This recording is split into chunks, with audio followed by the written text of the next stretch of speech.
Welcome sa ating munting YouTube channel. Please support my videos. Comment, like and subscribe po mga idolo. Maraming salamat po. Story present. Super Devo Uling System.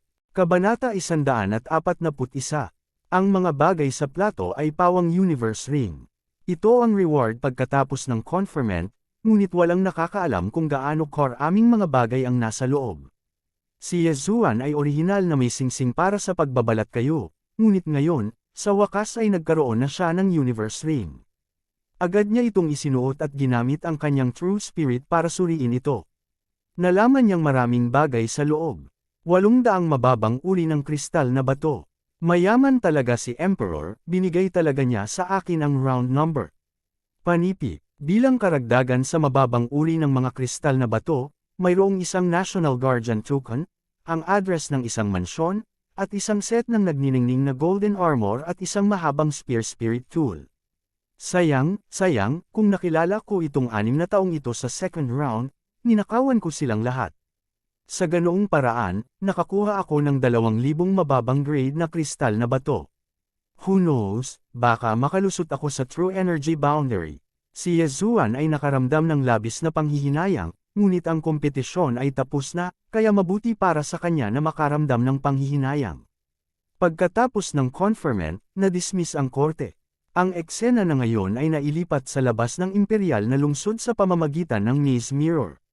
Gayunpaman, pagkatapos ma-dismiss ang hukuman, muling tinawagan ni Commander Yu si Yezuan. Gusto siyang makita ng emperador. Hindi lang iyon, gusto niyang makita si Jiang Xian at ang 5 pa. Parang tungkol ito sa kota ng Soaring Firmament Mansion. Kasunod nito, sinalubong ni Yezuan at ng iba pang 6 na tao ang Emperor sa isang maliit na side hall sa ilalim ng pamumuno ni Commander Yu. Dati, si Zhao Pan ay itinago ang kanyang sarili bilang isang karaniwang tao upang lumahok sa kompetisyon, kaya hindi siya nakilala ni Jiang Xian at ng iba pa. Ngunit ngayon, nahulaan na ni Jiang Xian at ng iba pa kung sino siya. Si Zhao Pan ay hindi nabigyan ng titulo, at nakatayo siya sa tabi ng Emperor na nakasuot ng gintong berda na damit. Kung hindi siya ang Crown Prince, ano siya? Bumantong hininga sila sa kanilang mga puso. Sa kabutihang palad, hindi nila nakilala si Zhao Pan sa kompetisyon, kung hindi, sila ay magkaproblema. Ang Profound Sun Emperor, si Zhao Chongguang, ay nakaupo sa yulunan ng mesa. Sumulyap siya sa pito at dumiretso sa punto, I won't beat around the bush. Let me ask you all, have you heard of the Soaring Heaven Mansion? Soaring Firmament Mansion. Si Jiang Xian at ang iba ay hindi pamilyar sa pangalang ito. Hindi sila isang country bumpkin tulad ni Yezuan. Lumaki sila sa imperial na lungsod, lalo na ang anak ng National Guardian General na si Jiang Xian. Medyo pamilyar siya sa istruktura ng mundo. Sa sandaling iyon, bahagyang tumango ang 7 tao, kabilang si Yezuan. Naintindihan naman nilang lahat. Originally, ang Soaring Sky Mansion ay tumanggap lamang ng mga disipulo mula sa 4 Great Empires. Gayunpaman, bigla nilang pinalawak ang kanilang recruitment ngayong taon. Lahat ng imperyo ay kwalipikado. Siyempre, qualifications lang. Tanong ko lang, sinong gustong sumubok? Tanong ni Zhao Chongguang. Natigilan si Jiang Xian at ang 5 pa, mabilis silang tumango at sabay na sinabi, payag itong hamak na paksa. Ano naman sayo? Napatingin si Zhao Chongguang kay Yezuan. Ang iyong hamak na lingkod. Payag din ako, ginaya ni Yezuan ang tono nila at sinabi. Sige, tumango si Zhao Chongguang at nagpatuloy, gayunpaman, mayroon lamang 3 pwesto para sa 2 imperyo. Kailangan nating makipagkumpetensya sa Raging Fire Empire. Sa makatuwid, kailangan nating pumili ng 2 sa inyo. 2, si Jiang Xian at ang 5 pa ay natigilan. Gayunpaman, nang makita nila si Zhao Pan na nakatayo sa tabi ni Zhao Chongguang, agad nilang naintindihan. Napagpasyahan na ang unang tao. Si Zhao Pan iyon. Wala nang mas magandang oras kaysa ngayon. Magsimula tayo ngayon, sabi ni Zhao Chongguang at ikanaway ang kanyang kamay. Pagkatapos, lumitaw ang isang Maze Void Mirror. Sa ilalim ng kanyang pamumuno, lahat ay pumasok sa Maze Void Mirror. Pumasok si Yezuan sa Maze Void Mirror sa 3 pagkakataon. Gayunpaman, sa pagkakataong ito, hindi na ito ang parehong lugar tulad ng dati, at hindi rin ang Golden Palace. Sa halip, ito ay isang lugar na katulad ng Imperial City. Tila dito nakatira ang mga miyembro ng Mystic Sun Imperial Family. Sa oras na ito, nakatayo si Yezuan at ang iba pa sa entablado na may lapad na 200 metro. 2 pwesto lang, pero 7 kayo. Sa tingin mo, paano tayo dapat makipagkumpetensya? Biglang tanong ni Zhao Chongguang. Si Yezuan at ang iba ay natigilan. Ang bilang ng mga tao ay hindi pantay, na medyo mahirap. Gayunpaman, mayroong isang tao sa 7 nakarating sa mid-stage True Spirit Realm, si Jiang Xian. Sa totoo lang, ang Emperor na ito ay may iniisip ng kandidato. Jiang Xian, nasa mid-stage True Spirit Realm ka na, kaya maaari kang tumabisa ngayon. Kayong 6 ay nasa early stage na True Spirit Realm, kaya maglalaban kayong 2 para matukoy ang nangungunang 3. Panipi, sabi ni Zhao Chongguang. Bagamat ang kaharian ng isang tao ay hindi kumakatawan sa lakas ng isang tao, si Jiang Xian na ang pinakamalakas sa 6 nung siya ay nasa early stage True Spirit Realm. Ngayong nakalusot na siya sa mid-stage True Spirit Realm, tiyak na mapipigilan ng kanyang lakas ang 5 pa. Oo, naikuyom ni Jiang Xian ang kanyang mga kamao at umatras sa gilid na may walang pakialam na tingin. Magpapares kayong maglalaban. 6 na lote ako dito. Biglang naglabas si Zhao Chongguang ng maraming palayok. Gayunpaman, sa oras na ito, may humakbang pasulong at ikinuyom ang kanyang mga kamao. Kamahalan, hindi na kailangang dumaan sa napakaraming problema. Isang laban lang ang magagawa. Ang nagsalita ay si Yezuan. Oh, General Ye, ibig mong sabihin, si Zhao Chongguang ay medyo nagulat. Napakasimple lang. Magsama-sama silang 5, at mag-isa silang haharap nitong hamak na paksa, sagot ni Yezuan. Gayunpaman, bago niya natapos ang kanyang pangungusap, may sumigaw mula sa gilid. Anong yabang? Si Li Xiaotian, ang anak ng dakilang general ng Hilaga, ay lumabas na may hindi nasisiyahang ekspresyon. Ganoon din ang ginawa ng iba pang 4 na tao. Wala silang choice kundi tanggapin ang lakas ni Jiang Xian. Gayunpaman, si Yezuan ay nasa early stage True Spirit Realm lamang. Paano nila, bilang mga nangungunang henyo ng Profound Sun Empire, tanggapin ang gayong hamon? Sa katunayan, alam din ni Yezuan na si Zhao Chongguang ay mayroon ng kandidatong nasa isip. Ang isa ay si Zhao Pan, ang isa pa ay si Jiang Xian, at ang pangatlo ay tiyak na siya. Ang eksena dito ay malamang na na-project sa Maze Mirror. Sa madaling salita, maraming tao ang nanunood. Ginawa lamang ito ni Zhao Chongguang para kumbinsihin ang iba. Bagamat hindi kumbinsido si Li Xiaotian at ang iba pang 4, biglang tumango si Zhao Chongguang. Nararamdaman ko na ang lakas ni General Ye ay hindi mas mababa kaysa kay Jiang Xian. Subukan natin ito. Kapag natalo si General Ye, siya ay madi-disqualify. Oo, tumango si Yezuan. Talagang wala siyang pakialam sa 5 early stage na True Spirit Realm expert, kahit na si Jiang Xian iyon. Nang marinig ito ni Li Xiaotian at ng iba pang 4, nakaramdam sila ng kaunting kawalan. Pagkatapos ng lahat, hindi nila maaaring suwi ng utos ng imperial. Gayunpaman, ito ay mabuti rin. Magkakaroon sila ng isang mas kaunting kakompetensya. Kaagad, inilabas nila ang kanilang mga armas mula sa kanilang interspatial rings. Si Yezuan ay umatras din sa gilid. Ang batang ito ay may dobleng puntos kaysa sa akin. Dapat ay may kakayahan siya. Napaisip si Jiang Xian sa sarili. Magsimula na tayo. Nang bumaba ang boses ni Zhao Chongguang, gumalaw ang 6 na tao sa arena. Sa isang iglap, ang 5 True Spirit Realm henyo ay gumamit ng malalim na mga diskarte sa paggalaw at sumugod kay Yezuan. Gayunpaman, may kakaibang nangyari. Biglang nawala si Yezuan. Ano? Paano ito posible? Nagulat si Li Xiaotian at ang 4 pa. Hindi nila napansin kung paano nawala si Yezuan. Kabanata 142. Ano? Si Jiang Xian, na nasa mid-stage True Spirit Realm, ay nanlaki ang kanyang mga mata sa hindi makapaniwala. Kahit siya ay hindi magagarantiya na kaya niyang manalo sa 1 versus 5 na sitwasyon. Gayunpaman, madaling natalo ni Yezuan silang 5. Hindi ito bilis na maaaring taglayin ng isang early stage True Spirit Realm cultivator. Natigilan lahat ang 5 tao sa ibaba ng stage. Nagsimula silang magtaka kung ang kanilang lakas ay gawa sa papel. Kung hindi, bakit sila magiging mahina? Panalo si General Ye. Inihayag ni Yushan. Sa oras na ito, si Yezuan, na bumalik sa kanyang orihinal na posisyon, ay biglang tumalikod at hinarap si Jiang Xian. Kinuyam niya ang kanyang mga kamao at sinabing, Vice Commander Jiang, nangangahas ka bang labanan ako? Gusto ni Yezuan na talunin si Jiang Xian mula pa noong una. Ito ay dahil sina Jiang Xian at Deng Yang, ang anak ng second-rank prince ng Nanlin, ay parehong tumingin sa kanya ng may paghamak. Paano kung siya ay isang bumpkin ng bansa? Hindi kaya opisyal ang isang bumpkin ng bansa? Gayunpaman, ang hindi inaasahan ni Yezuan ay si Jiang Xian ay isang duwag. Matapos masaksihan ang kanyang lakas, labis na natakot si Jiang Xian kaya hindi siya nang ahas na magsalita. Malakas si General Ye, kaya sa iyo ang pangalawang pwesto, nakangiting sabi ni Zhao Chongguang. Ngunit ang kanyang mga mata ay tila sinasabi kay Yezuan, save some face for him.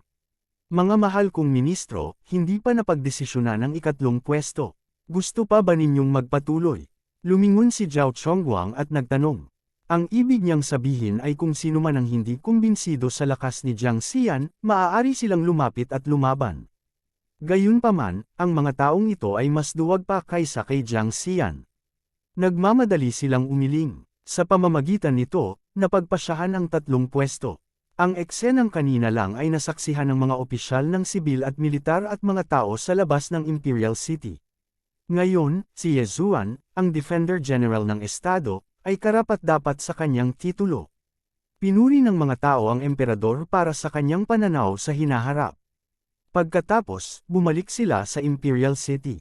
Pinamunuan ni Yushan si Jiang Xian at ang iba pa palabas ng Miss Mirror, habang si Yezuan ay hiniling na manatili ni Zhao Chongguang. Yezuan, sinabi na sa iyo ni Zhao Pan ang tungkol dito, tama ba? Umupo si Zhao Chongguang sa Dragon Throne. Oo, kamahalan. Tumango si Yezuan. Huwag mo akong tawaging emperador, tito na lang ang itawag mo sa akin. Ang tatay mo ay guro ni Panir, maaari tayong ituring na pamilya. Si Zhao Chongguang ay nagpakita ng magiliw na hitsura. Nag-isip din si Yezuan saglit. Mukhang hindi alam ng Imperial family na nakapasok na si Yezuan sa Divine Core Realm, kung hindi, sasambahin nila siya na parang Diyos. Tito, tawag ni Yezuan. Sige, ngumiti si Zhao Chongguang at sinabing, pinapansin kita simula nang pumasok ka sa Imperial Capital. Nakita ko rin ang bawat galaw mo sa kompetisyon. Natatakot ako na ang iyong lakas ay lumampas sa aking imahinasyon. Tiyak na mayroon kang isang uri ng hindi inaasahang pagkikita. Panipi. Oo, tiyo. Muling tumanggaw si Yezuan. Kung ganoon, nga, hindi na ako magtatanong. The Soaring Heaven Mansion's Kota battle will be held in 2 months' time. It's very important to my profound Sun Empire. If you guys can successfully enter the Soaring Heaven Mansion, then my profound Sun Empire's position will also rise.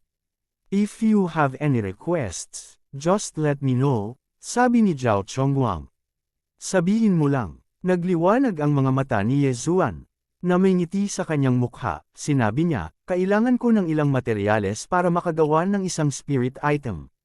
Yezuan, ano ang kailangan mo sa mga ito? Curious na tanong ni Zhao Pan. Kailangan kong gumawa ng isang spirit item. Matapat na sagot ni Yezuan. Spirit item. Parehong nagulat sina Zhao Chongguang at Zhao Pan. Nagtataka ang dating spirit items. Marami tayong mga ito sa Imperial Treasury.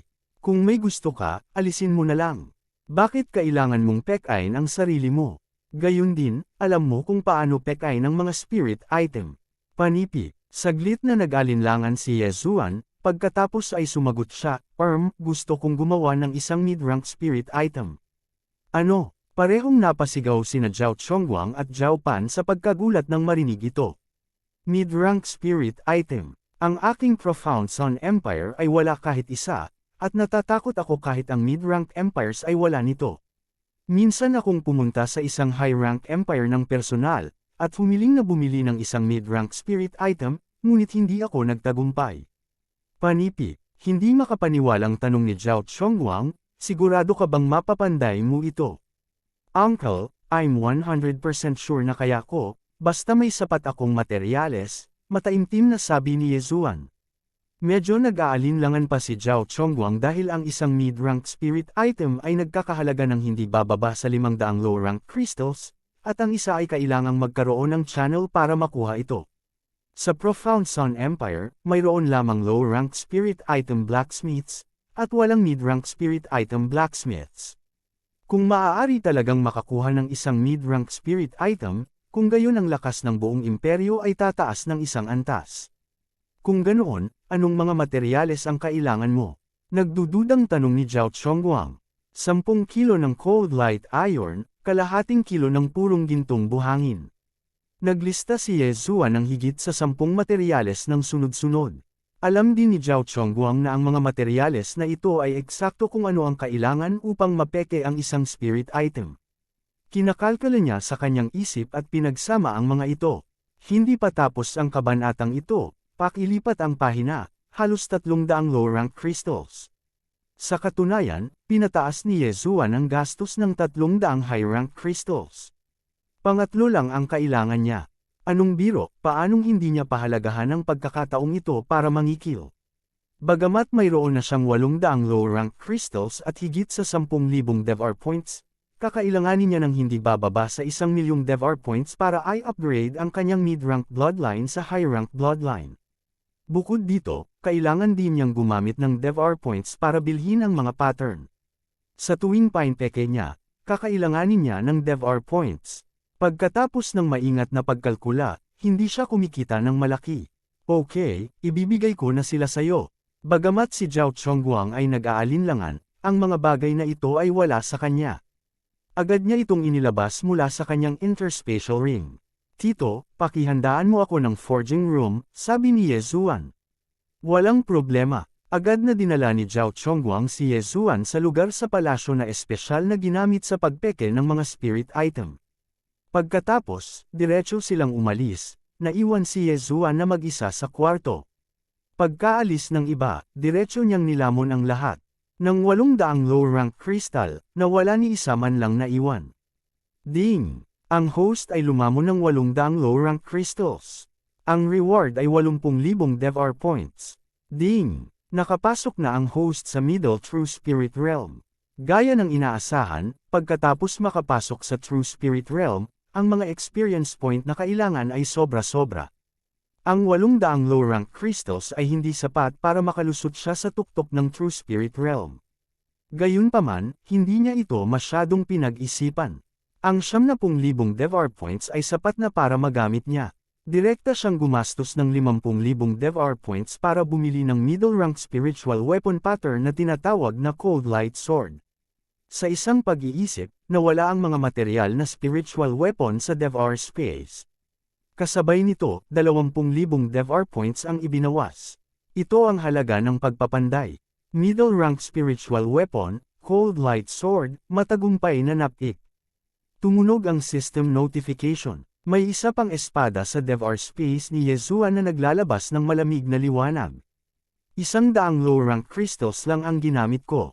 Paglabas natin mamaya, ibebenta ko kay Uncle sa friendly price na 500 low-rank crystals.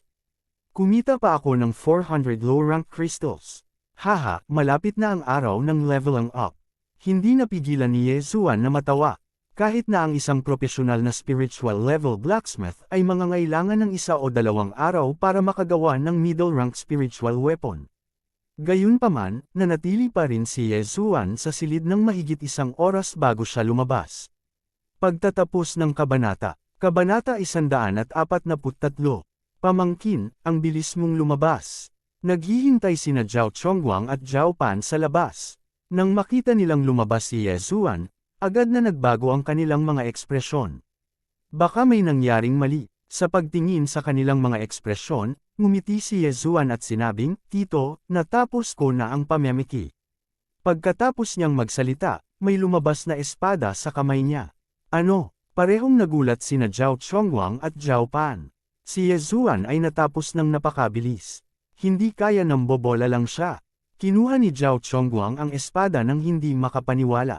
Diretso niya itong hinugot at saka hinampas sa langit. Ngayon, hindi siya nang ahas na maniwala na ang espadang ito ay talagang isang mid-grade spirit weapon. Paano ito naging posible? Sa loob lang ng isang oras, nakagawa na talaga siya ng napakagandang mid-grade spirit weapon. Kahit na ang isang mid-grade spirit weapon forging master ay hindi ito magagawa. Ye Zuan, ikaw, paano mo ginawa? Si Zhao Chongguang ay ang emperador ng isang bansa, ngunit sa oras na ito, siya ay naantig. Para bang isang hukbo ng kaaway ang sumalakay sa kabisera ng imperial. Sikreto ko po ito, pero kaya ko pa pong ipagpatuloy ang pamimiki. Tiyo, kailangan niyo pa po ba? Nakangiting sabi ni Ye Zuan. Oo naman. Nilunok ni Zhao Chongguang ang kanyang laway at nagmamadaling sinabi, ihahanda ko ang mga materyales para sa iyo upang makagawa ng mid-grade spirit weapon. Bibilhin ko ito sa halagang 200 kristal na mababa ang grado. Paano na? Nagliwanag ang mga mata ni Ye Zuan, masyadong magalang si Tito. Magkano ang kailangan mo? Mabilis itong naisip ni Zhao Chongguang. Dati, nang pumunta siya sa auction house ng isang high-grade empire para bilhin ito, nakapagbid na siya ng 800 mababang grade na kristal ngunit hindi pa rin ito mapanalunan. Siyempre, ang dahilan kung bakit hindi siya naglakas loob na ipagpatuloy ang pagtaas ng presyo ay dahil ayaw niyang pukawin ang mga pamilya ng mga high-grade empires na iyon. Ngunit ngayon, kailangan lang niya ng 500 mga kristal na mababa ang grado. Malaking tubo ito. Pakikinggan kita, Tiyo. Diretso ring sumang-ayon si Ye Zuan. Bagamat alam niya na kahit na itaas niya ang presyo ng 1 o 200 mababang grade na kristal, papayag pa rin si Zhao Chongguang. Ang ganitong uri ng negosyo ay palaging kumikita. Hanggat maaari siyang kumita, ayos lang. Hindi na kailangang maging masyadong calculative. Sige, gusto ko ng 10 pa. Kukuha agad ako ng maghahanda ng mga materyales, sabi ni Zhao Chongguang at nawala sa isang iglap. Maging si Ye Zuan ay hindi siya masulyapan. Si Zhao Chongguang ang pinuno ng isang bansa, natural na hindi mahina ang kanyang lakas. Tinansya ni Ye Zuan na si Zhao Chongguang ay dapat na mas malakas kaysa kay Yushan, ang Grand Commander ng Imperial Guards. Ye Zuan, nagulat ka talaga sa akin. Makakagawa ka pa ng middle-tier spirit artifact. Kung makukuha ko ang isang kamay ko, sapat na ito para harapin ang mga henyo ng Raging Fire Empire. Hindi mapigilan ni Zhao Pan na purihin. Ngumiti lang si Ye Zuan at hindi nagsalita. Matapos makapasok sa True Spirit Realm, ang mga function ng Devo-uring system ay tunay na nahayag. Marahil ay may iba pang mga bagay sa hinaharap.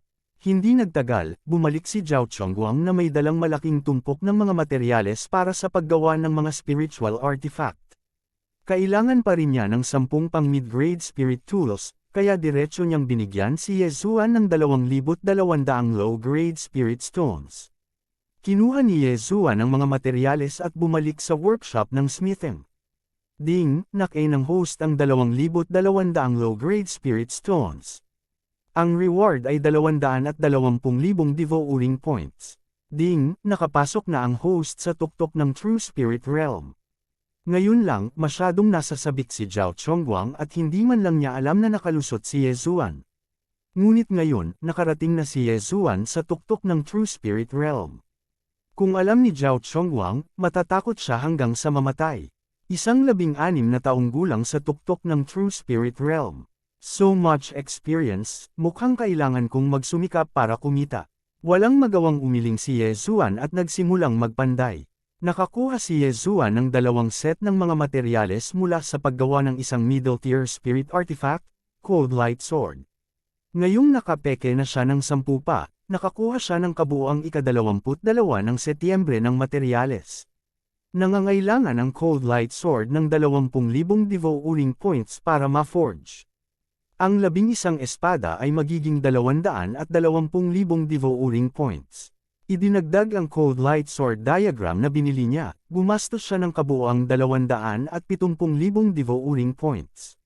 Pagkatapos ng maingat na pagkalkula, mayroon na siyang 40,000 Devo-uring points at ika-22 ng Setyembre ng mga materyales. Ang bawat batch ng mga materyales sa pagdadalisay ay nagkakahalaga ng 100 mababang uri ng mga kristal na bato. Ang 22 batch ay katumbas ng 2,200 mababang uri ng mga kristal na bato. Makalipas ang isang araw, nang lumitaw si Ye Zuan sa harap ni Zhao Chongguang na may dalang 10 Cold Light Swords, tuwang-tuwa ang huli na halos himatayan siya. 10 middle-tier spirit artifact, isang high-tier empire lang ang magkakaroon nito. Ye Zuan, naging abala ka buong araw. Magpahinga ka na. Kung may kailangan ka, mahahanap mo ako ng diretsyo. Sabi ni Zhao Chongguang na may mabait na mukha. Sa oras na ito, itinuring na niya si Ye Zuan bilang sarili niyang ninuno. Sa 11 middle-tier spirit artifact na ito, ang lakas ng Profound Sun Empire ay maaaring tumaas ng 1 o 2 antas. Bukod dito, bago umalis si Ye Zuan, nagbigay si Zhao Chongguang ng Cold Light Sword kay Ye Zuan. Iniligtas nito si Ye Zuan ng maraming problema. Ang kabanatang ito ay hindi pa tapos, pakilipat ang pahina, ay napunta na sa Peking. May plano talaga si Ye Zuan sa kanyang puso. Gayunpaman, tuwang-tuwa si Zhao Chongguang na hindi man lang niya napansin na nakarating na siya sa tuktok ng True Spirit Realm. Sa makatuwid, nadama ni Ye Zuan na dapat bumagal muna ang mga bagay. Kung napakaraming sorpresa, maaaring magkaroon ng trahedya. Ngayon, siya na ang dakilang general ng estado. Ginantimpalaan siya ni Zhao Chongguang ng isang mansyon sa gilid ng Imperial City. Sa ilalim ng escort ng isang grupo ng mga eksperto, umalis si Ye Zuan sa Imperial City at pumunta sa kanyang tahanan sa Imperial City. Ang bahay na ito ay napakalapit sa Imperial City, halos nasa gilid. Sa kanyang pagbabalik, naakit niya ang atensyon ng maraming tao. Ito si General Ye. Siya ay talagang bata at may pag-asa. Talagang nakalaban niya ang 5 tao ng mag-isa at madaling natalo ang 5 henyo. Hindi katakatakang napakataas ng tingin ng emperador sa kanya. Nais daw pakasalan ng emperador si Prinsesa Taipang. Ano, may ganyan. Ang mga bulong ng ilang tao ay natural na hindi makatakas sa pandinig ni Ye Zuan. Sarap na sarap siya. Sa kanyang nakaraang buhay, isa lamang siyang ordinaryong tao. Kailan pa siya nakatanggap ng ganoong pagtrato? Ahem, Prinsesa Taipang, bakit parang narinig ko na ang pangalang ito dati? Napaisip si Ye Zuan sa kanyang sarili. Hindi nagtagal, bumalik siya sa mansyon ng emperador. Ye Mansion. Sa oras na ito, may malaking signboard sa harap ni Ye Zuan. Personal daw itong sinulat ni Zhao Chongguang. Kasabay nito, daan-daang mga katulong at gwardya na ang naghihintay sa labas ng gate. Maligayang pagbabalik, General. Sabay-sabay na sigaw ng daan-daang tao. Napakalakas ng kanilang mga boses kaya tumibok ang puso ni Ye Zuan. Wow ha, para talaga akong came na tumatalon sa Dragon Gate at pumailang lang sa langit. Tumawa si Ye Zuan sa kanyang puso. 1 taon na ang nakalilipas, siya ay isang alagad lamang ng isang pamilya sa isang maliit na lungsod. Siya ay isang walang kwenta sa isang nawasak na dantian at hindi na kayang magtanim. Gayunpaman, pagkaraan ng 1 taon, siya ay naging kahangahangang dakilang general ng estado, na namamahala sa daan-daang libong sundalo at kabayo. Gayunpaman, ang kanyang pinakamahalagang gawain bilang dakilang general ng estado ay protektahan ang Imperial City kasama ang Imperial Guards. Bukod dito, ang hangganan ng Profound Sun Empire ay medyo mapayapa sa mga nakaraang taon, kaya ang kanyang posisyon bilang dakilang general ng estado ay para lamang ipakita. Sa oras na ito, ang isang bagay na pinakagustong gawin ni Ye Zuan ay ang pamunuan ng hukbo at bumalik sa kanyang bayang Kinulakan sa kaluwalhatian. Gayunpaman, may mas mahalagang bagay na dapat gawin ngayon, kaya hindi pa ito ang oras para bumalik siya. Pagtatapos ng kabanata. Kabanata 144. Sa sandaling ito, isang magandang figure ang biglang lumabas sa Ye residence. Ito ay isang babae sa paligid ng 25 taong gulang. Maganda ang mukha niya at matangkad. Nakasuot siya ng pulang damit na parang tsangsang. Ang kanyang mahahabang puting mga binti ay nakalantad sa hangin, na halos magdulot ng paglabas ng mga mata ni Ye Zuan sa kanilang mga socket. Yumuko siya kay Ye Zuan at sinabi sa boses na kasing amo ng tubig, "Welcome back to the manor, master. This little girl is called Hua Ying, and is your steward." Nang makita siya, nagliwanag ang mga mata ni Ye Zuan. Si Zhao Chongguang ay talagang maalalahanin. Talagang nag-ayos siya ng magandang kasambahay para sa kanya. Ito ay nang-aakit sa kanya na gumawa ng krimen. Salamat sa problema mo, kuya. Magalang na sabi ni Ye Zuan. Masyado kang mabait. Master can just call me by my name. Napangiti si Hua Ying, iniisip na ang munting general na ito ay medyo magalang. Gayunpaman, nang lumapit si Ye Zuan, napagtanto niya na hindi niya nakikita ang kultibasyon ni Yezuan. Pagkatapos ng lahat, isa rin siyang eksperto sa True Spirit Realm. Maagang yugto ng True Spirit Realm. Napatingin si Yezuan kay Huaying nang may pagtataka. Noong una ay inakala niya na si Huaying ay isang talento lamang sa pamamahala. Hindi niya inaasahan na ganoon kalakas siya. Isang 25 taong gulang na eksperto sa True Spirit Realm, ang kanyang kakayahan ay medyo mahusay. Talagang maunawain si Master. Mula ngayon, si Huaying ay magiging bantay din ni Master, sabi ni Huaying na medyo namumula ang mukha. Ni hindi niya makita ang kultibasyon ni Yezuan. Kung may anumang panganib sa hinaharap, marahil ay mapoprotektahan siya ni Yezuan. Sige pekite ka muna. Hindi masyadong inisip ni Yezuan. Sa kanyang kasalukuyang lakas, magagawa na niya ang anumang gusto niya sa Imperial Capital. Baka may gustong manakit sa kanya. Kung talagang may tao, mamamatay silang lahat. Direktang lumipat si Yezuan sa Ye Residence. Napakalaki ng Ye Residence at maraming katulong. Sa patnubay ni Huaying, halos naunawaan ni Yezuan ang lugar. At least hindi siya mawawala. Pagkatapos, dinala ni Huaying si Yezuan sa patio kung saan siya titira mula ngayon. Ang ikinagulat ni Yezuan ay mayroon ding 8 magagandang maid. 8 beses ba siyang gagawa ng Wanye? Hindi. Kasama si Huaying, siyam na iyon. Naglalaway na si Yezuan. Master, alis muna ako.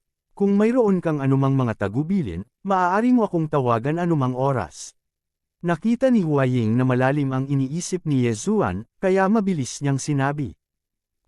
Saglit lang. May isa pa akong kailangan mong gawin. Agad na nanimbalik si Yezuan at sinabing, magpadala ka ng isang tao. Pumunta sa Ye Clan sa Lianian City at sabihin sa kanila ang tungkol sa akin. Panipi, guro, may nakaalis na, sabi ni Huaying.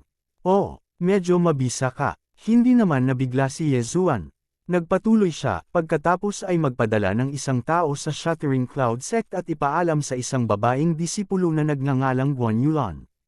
Nang marinig ang pangalang ito, kumislap ang magagandang mata ni Huaying habang mahinang sumagot, Oo, guro. Wala siyang lakas ng loob na magtanong ng kahit ano at sa puso niya lang nahuhulaan. Ngayong nakagawa na si Yezuan ng pangalan para sa kanyang sarili, hindi siya nagpadala ng isang tao upang dalhin ang Ye Clan at Liuir. Ito ay dahil sa pakiramdam niya na ang lakas ng Ye Clan ay masyadong mahina kumpara sa Imperial Capital. Maaaring sirain ng sinumang random na tao mula sa Imperial Capital ang Ye Clan. Mas mabuting hayaan silang manatili sa Lianian City.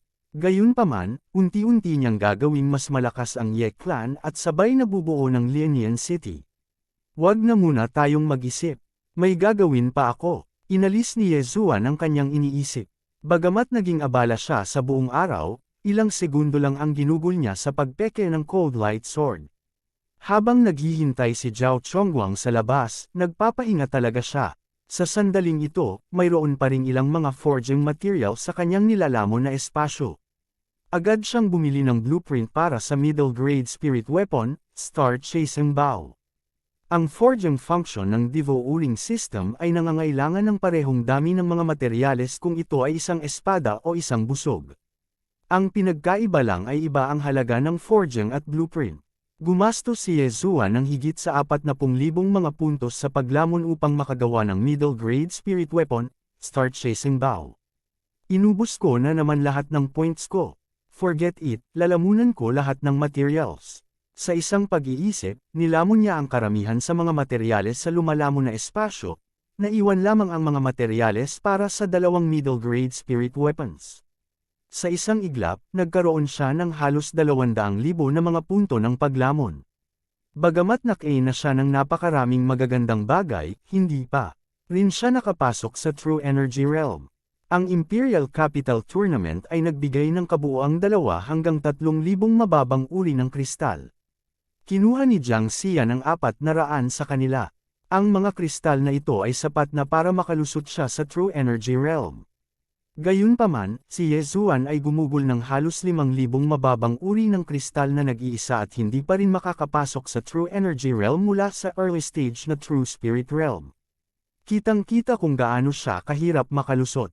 Gayunpaman, gumastos pa rin siya ng 45,000 devouring points para bumili ng 100 Beasts Elixir, na dinagdagan ng 100 Beasts Essence Blood slot sa 10,000. Kasalukuyang hindi ma-fuse ng host ang 1,000 Beasts Bloodline. Kung sa pilitan mo itong sasamahan, maaari itong maging sanhi ng pagbagsak ng iyong kaharian o ang pagsabog ng iyong katawan. Gusto mo bang sumanib dito? Oo naman, sa kanyang kasalukuyang kaharian, hindi pa rin siya nakakapag-fuse sa isang high-grade bloodline. Kahit na ang pinakamurang high-grade bloodline ay nagkakahalaga ng ilang milyon, at ang ilan ay nagkakahalaga pa ng higit sa 100 milyon. Sa makatuwid, nahulaan ni Yezuan na para makasama sa isang high-grade na bloodline, kailangan niyang maabot man lang ang True Profound Realm, o kahit ang Divine Core Realm. Sa ngayon, mayroon pa siyang humigit kumulang 150,000 na mga punto ng paglamon. Matapos makapasok sa True Spirit Realm, maraming function ng devouring system ang na-unlock. Kasabay nito, na-unlock din niya ang maraming bagay, tulad ng middle grade spirit skills, middle grade spirit weapons, at marami pang iba. Gayunpaman, ang lahat ng mga bagay na ito ay napakamahal. Halimbawa, ang isang middle grade spirit weapon na nangangailangan lamang ng 100 mababang uri ng mga kristal ay nagkakahalaga ng 1,000,000 na mga punto ng paglamon. Napakamahal noon. Dati, gusto niyang gumawa ng ilang mga tabletas at dagdagan ang lakas ni Zhao Pan para makapasa siya sa pagsusulit ng Soaring Heaven Mansion. Pero, may 2 months pa siya para maghanda, kaya hindi siya nagmamadali.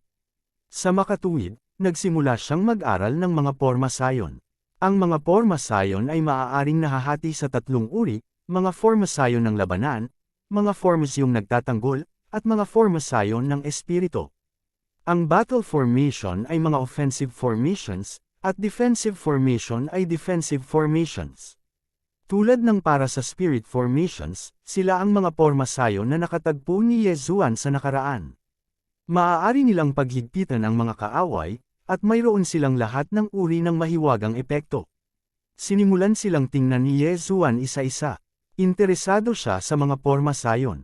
Pagkaraan ng ilang sandali, natutunan niya ang isang forma sayon na tinatawag na Spirit Gathering Formation at gumugol ng 50,000 na mga puntos sa paglamon. Spirit Gathering Formation, bumangon ka. Ang mga mata ni Yezuan ay kumislap, at ang kanyang tunay na espiritu ay agad na bumuhos sa lupa. Pagkatapos, naramdaman niya ang nakapaligid na langit at lupa na si Yuan Chi na nagkukumpulan patungo sa kanya. Low-grade Spirit Gathering Formation, mayroon itong radius na 100 metro. Kinokolekta nito ang Heaven and Earth Yuan Chi at lubos na pinapataas ang bilis ng cultivation ng isang martial artist. Tinansya niya sa kanyang puso na ang langit at lupa na si Yuan Chi sa kanyang patio ay hindi bababa sa 5 beses na higit pa kaysa dati.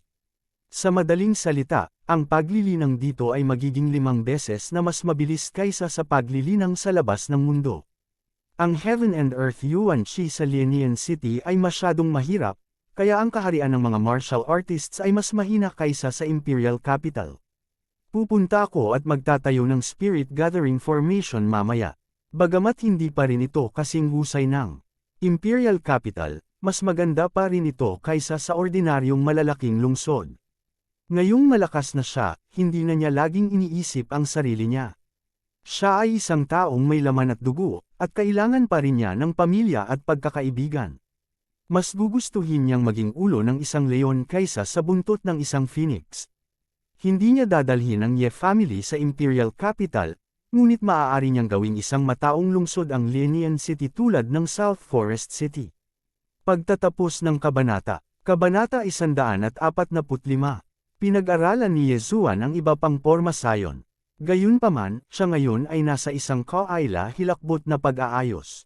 Sumugod si Huaying at nagulat, Guro, ang general ng tagapag-alaga, ang punong ministro, at ang dakilang general ng Timog, ay narito upang bisitahin. Naglista si Huaying ng higit sa 10 sunod-sunod na posisyon. Nagulat si Yezuan. Ngayon lang niya naalala ang ganoong bagay. Siya ang pinakabatang henyo sa imperyo at isang opisyal na unang ranggo. Siyempre, maraming tao ang bumibisita sa kanya. Dahil narito sila, tiyak na hindi sila darating na walang dala. Haha, Crystals, nandito na ako. Sa unang araw na lumipat si Yezuan sa Ye Residence, maraming matataas na opisyal ang dumating. Halos lahat sila ay mga unang opisyal. Sa ikalawang araw, sila ay mga opisyal ng pangalawang ranggo. Sa ikatlong araw, sila ay mga opisyal ng ikatlong ranggo. Si Yezuan ay kumain ng ilang salu-salo sa mga sumunod na araw. Nagsisimula na siyang mayrita. Hindi niya akalain na ang pakikisalamuha ay napakahirap na gawain. Higit sa lahat, hindi siya binigyan ng mga taong ito ng mamahaling regalo. Pagkaraan ng ilang araw, ang mga regalo ay katumbas lamang ng 100 kristal na mababa ang grado. This was too damn kuripot. Wala siyang choice kundi isara ang pinto at tumangging makakita ng mga bisita. Si Yezuan, na tumangging makakita ng mga bisita, ay nagsimulang magpahinga. Umupo siya sa kanyang bakuran at humigop ng tsaa. Mukha siyang relax na relax. Katok, katok, katok. Biglang may kumatok sa pinto. Pumasok ka na. Nang matapos siyang magsalita, pumasok ang isang magandang figure. Ito ang magandang kasambahay ng tirahan ng general, si Huaying. Nang makita ni Huaying si Yezuan, magalang niyang sinabi, "Guro, narito ang kataas-taasang prinsipe ng korona. Kamahalan ang Crown Prince. Bakit hindi mo siya iniimbitahan?" Nagmamadaling sabi ni Yezuan. Gayunpaman, bago pa man siya makatapos ng pagsasalita, isang matambok na figure ang pumasok mula sa labas ng pinto. Si Zhao Pan iyon. "No need, nandito na ako." Pumasok si Zhao Pan at naupo sa tabi ni Yezuan ng walang pag-iingat. Napatingin si Huaying kay Zhao Pan. Si Zhao Pan ay lumitaw sa maze mirror sa panahon ng seremonya ng koronasyon, kaya natural niyang kinilala siya bilang Crown Prince. Sa sandaling iyon, agad siyang umatras. "Ano?" Nagtatakang tanong ni Yezuan. "Kung pwede kang personal, magpadala ka na lang ng tumawag sa akin." "Hey, nandito ako para pasalamatan ka sa ngalan ni Father. Ang 10 Frostlight Sword mo na iyon ay nagpapataas ng lakas ng Imperial Family." Habang nagsasalita si Zhao Pan, naglabas siya ng Frosty Light Sword mula sa kanyang Cosmos Ring at sinabing, "Binigyan din ako ni Imperial Father ng isa. Gamit ang espadang ito, tiwala ako na makakakuha ako ng pwesto sa pagsusuri ng Soaring Sky Mansion." "Haha, Fatty bro, huwag kang masyadong magalang. Kung gusto mo pa itong pinuhin sa hinaharap, maaari mo akong hanapin anumang oras." This was a sure win deal, kaya natural na hindi niya tatanggihan ang sinuman. Hindi sa ngayon. Ang Imperial Capital Competition sa pagkakataong ito ay nagbigay ng 3,000 mababang uri ng kristal bilang gantimpala. Inalis ni Zhao Pan ang Cold Light Sword at umiling, "Nakagawa na ako ng isa pang 10 mid-grade spirit artifact. Kailangan kong magpahinga sandali." Naunawaan din ni Yezuan ang puntong ito, kaya hindi siya nagpumilit. Ang dahilan kung bakit napakaraming reward sa Imperial Capital Competition ay dahil sa entrance examination ng Soaring Sky Mansion. Ang 5,000 mababang uri ng kristal ay hindi isang maliit na halaga para sa isang mababang antas na imperyo. Gayunpaman, nakangiti pa rin si Yezuan. "Fatty, alam mo ba ang lakas ng 3 henyo mula sa Raging Fire Empire?" "Of course I do. Silang 3 ay inalagaan lahat ng Imperial Family, at gumastos sila ng maraming pera. Nasa middle stage na daw sila ng True Spirit Realm. Gayunpaman, ito ay balita mula kalahating taon na ang nakalipas. Marahil isa sa kanila ay nakalusot na sa tuktok ng True Spirit Realm. Pero ayos lang. Ako ngayon ay nasa middle stage ng True Spirit Realm, at mayroon akong middle stage spiritual weapon. Kumpiyansa ako na makakahanap ako ng pwesto," sabi ni Zhao Pan. Matapos marinig ito, nag-isip si Yezuan saglit bago ngumiti at sinabing, "Totoo yan, pero Fatty bro, naisip mo na ba na ito lang ang kwalifikasyon para makapasok sa Soaring Sky Mansion? Kung gusto mong pumasok sa Soaring Sky Mansion, hindi sapat ang middle stage ng True Spirit Realm." "Oo, ito ay talagang isang problema. Ang mga henyo na iyon mula sa mataas na antas ng mga imperyo ay malamang na may middle stage spiritual weapons, at ang kanilang mga kaharian ay hindi mababa." Tumango si Zhao Pan. "Hehe, tapos mataba bro, gusto mo bang mabilis na makalusot sa rurok ng True Spirit Realm?" Biglang nagpakita ng nakakalokong ngiti si Yezuan. "Ano?" Nagliwanag ang mga mata ni Zhao Pan. Hindi siya tanga. Para itanong ito ni Yezuan, halatang may paraan siya. "May paraan ka ba?" Nagmamadaling tanong ni Zhao Pan. "Yes, I can help you break through in an instant. Fatty bro, do you believe me? Tumango si Yezuan. Dati, hindi naniniwala si Zhao Pan na makakagawa si Yezuan ng middle stage spiritual weapons. Gayunpaman, talagang pinande ni Yezuan ang mga ito, at medyo marami doon. Ngayon, paano siya magdududa sa kanya? Siyempre naniniwala ako sa iyo, ngunit nakalunok na ako ng ilang magagandang bagay. Kahit na ang mga eksperto sa True Energy Realm ay pilit na pinadalisay ang medicinal energy para sa akin. Kung gusto kong makapasok sa tuktok ng True Spirit Realm, natatakot akong kailanganin ko ng ilang buwan. Sumimangot si Zhao Pan. Hindi mo kailangang mag-alala tungkol dyan. Hindi lang ako nakakapag-forge ng armas, nakakapag-refine din ako ng mga pills. Hanggat tinutulungan mo akong magtipon ng mga materyales, matutulungan kitang makapasok sa tuktok ng True Spirit Realm, sabi ni Yezuan. Hindi makaupo si Zhao Pan at napabulalas, totoo ba ito? Siyempre totoo. Tumango si Yezuan at biglang tumayo. Fatty bro, tingnan mo ang kasalukuyang nasasakupan ko. Sa sandaling matapos siyang magsalita, ang siksik na tunay na espiritu sa kanyang katawan ay lumabas. Naramdaman ito ni Zhao Pan at nalaman na narating na ni Yezuan ang rurok ng True Spirit Realm. Paano ito naging posible? Naniniwala ka na ba sa akin ngayon? Dati, kinain ko ang pill na ito para makapasok sa rurok ng True Spirit Realm. Nakangiting sabi ni Yezuan. I believe you, I believe you. Anong materyales ang kailangan mo? Kukunin ko agad. Tuwang-tuwang sabi ni Zhao Pan. Nagsalita si Yezuan ng maraming bagay, pagkatapos ay nagsabi, ito ang mga materyales para pinuhin ang isang True Spirit pill. Mataba bro, ilan ang kailangan mo? Let me think. I need one, then Jiang Xia need one. Sa ngayon, dalawa na lang muna. Masikip ang treasury. Sinabi ni Zhao Pan, kung gayon, maliban sa mga materyales, ilang kristal na mababa ang grado ang kailangan. Ko, then I'll give Fatty Bro a friendly price. 400 low-grade crystals, sagot ni Yezuan. No problem, kukunin ko agad sila. Pagkatapos sabihin ang mga salitang iyon, nagmamadaling umalis si Zhao Pan. Tumingin si Yezuan sa kanyang likod at nagpakita ng isang nakakalokong ngiti. Ang pill na ito ay tinawag na True Spirit Pill. Upang maging tumpak, ito ay isang middle grade na True Spirit Pill. Espesyal itong ginawa para sa mga taong nasa gitnang yugto ng True Spirit Realm para kumain. Matapos itong ubusin, ang tunay na espiritu ng isang tao ay agad na lalawak at lalampas sa tuktok ng True Spirit Realm. Ang formula ng tableta para sa gitnang baitang True Spirit Pill na ito ay nangangailangan ng 30,000 puntos ng paglamon.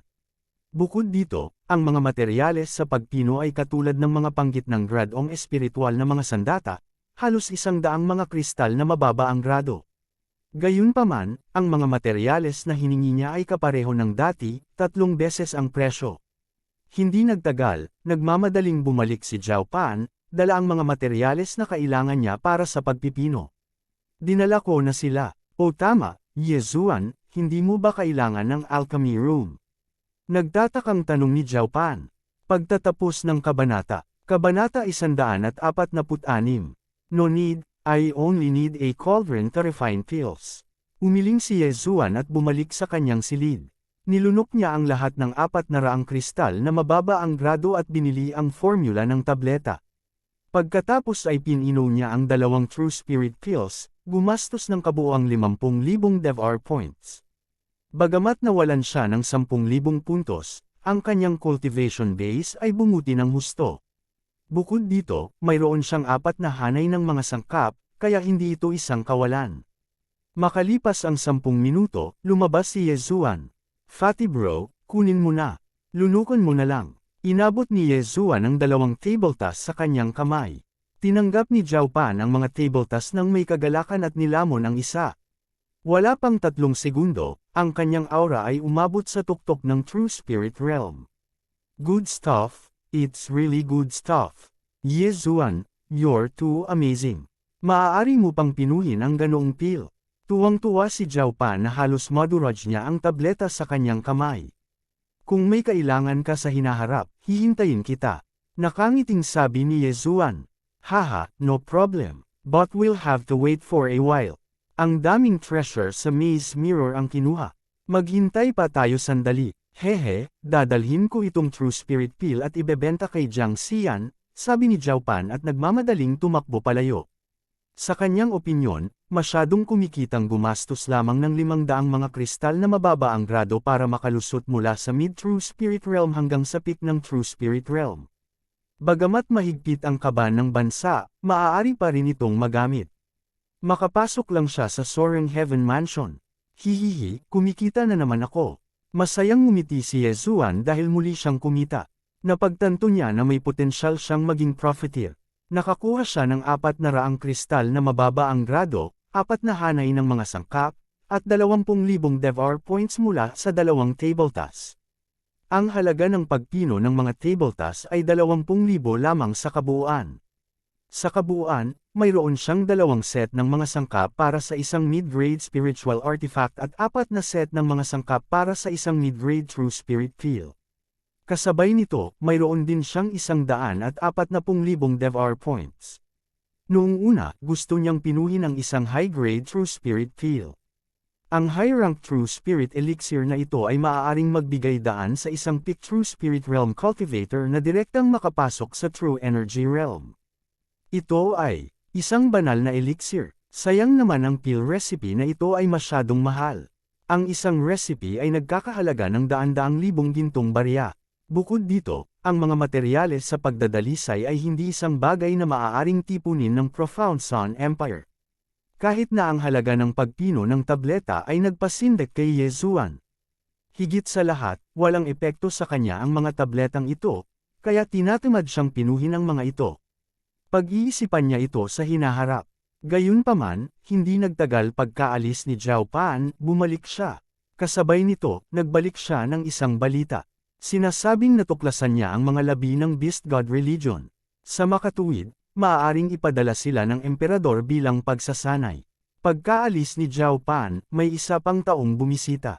Kung ito ay isang normal na tao, tiyak na makakahanap si Huaying ng dahilan para tumanggi. Ngunit ang taong ito, alam ni Huaying na tiyak na magkikita si Yezuan. Guro, narito si Inspector Uyang upang bisitahin, sabi ni Huaying. Nang marinig ni Yezuan ang pangalang ito, mabilis niyang sinabi, "Oh." Dahil ito ay si Lord Uyang, mangyaring pumasok kaagad. Panipi, si Inspector Uyang ay natural na si Uyang Ming. Kung hindi dahil sa kanya, hindi makakamit ni Yezuan ang mayroon siya ngayon. Sa makatuwid, lubos na nagpapasalamat si Yezuan kay Uyang Ming. Kasabay nito, naunawaan din ni Yezuan na ang inspector ay isa lamang second-rank official. Sa madaling salita, mas makapangyarihan na siya kaysa kay Uyang Ming. Pagkaraan ng ilang sandali, pinapasok ni Huaying si Uyang Ming. Pagbati, General Ye, naikuyong ni Uyang Ming ang kanyang kamao. Mabilis na lumakad si Yezuan, "Lord Uyang, huwag kang ganito. Tawagin mo lang ako sa pangalan ko. Kung hindi dahil kay Lord Uyang, wala ako sa kinatatayuan ko ngayon." "I wouldn't dare." Medyo napigilan pa si Uyang Ming. Hindi niya akalain na si Yezuan ang makakakuha ng unang pwesto sa kompetisyon. "Paano ito, mag-usap tayo bilang magkapantay. Tatawagan kitang Kuya Uyang at maaari mo akong tawagin sa aking pangalan," sabi ni Yezuan. Matapos marinig ito, nag-alinlangan sandali si Uyang Ming, pagkatapos ay bahagyang tumango. "O tama, Kuya Uyang, ang taya mo kay Tianjin." Biglang naalala ni Yezuan ang bagay na ito. Ilang araw na ang nakalipas mula noong Imperial Capital Competition, kaya nakalimutan na niya ang tungkol sa bagay na ito. "Nakipagkumpetensya na ako kay Tianjin. Pinutol ko ang isang braso niya, napilayan ang kanyang mga meridian, at nagbitiw sa kanyang posisyon bilang inspector. Gayunpaman, nasugatan din ako sa labanan na iyon, kaya wala akong oras upang bisitahin," sabi ni Uyang Ming na medyo nakahinga. Matapos itong marinig ni Yezuan, nagulat din siya. Si Uyang Ming ay nasa early stage lamang ng True Spirit Realm, ngunit nagawa niyang talunin si Tianjin, na nasa middle stage ng True Spirit Realm. Ito ay kamanghamanghang. "Maghintay. Binabati kita, Kuya Uyang, sa matagumpay na pagtanggal ng iyong panloob na demonyo." Binati ni Yezuan. Sa oras na ito, si Uyang Ming ay isa ng powerhouse sa middle stage ng True Spirit Realm. Noong nakipagkumpetensya ako kay Tianjin, nahirapan akong nanalo. Bagamat nasugatan ako ng malubha, ito ay isang blessing in disguise at matagumpay akong nakalusot. Masasabing naayos ko na ang isa sa aking mga alalahanin. Tumango si Ouyang Ming. Hindi nagtanong si Ye Zuan tungkol sa sama ng loob nina Ouyang Ming at Tianjin. Anyway, tapos na ngayon, di ba? O tama, Kuya Ouyang, ang medicinal pill na ito ay para sa iyo.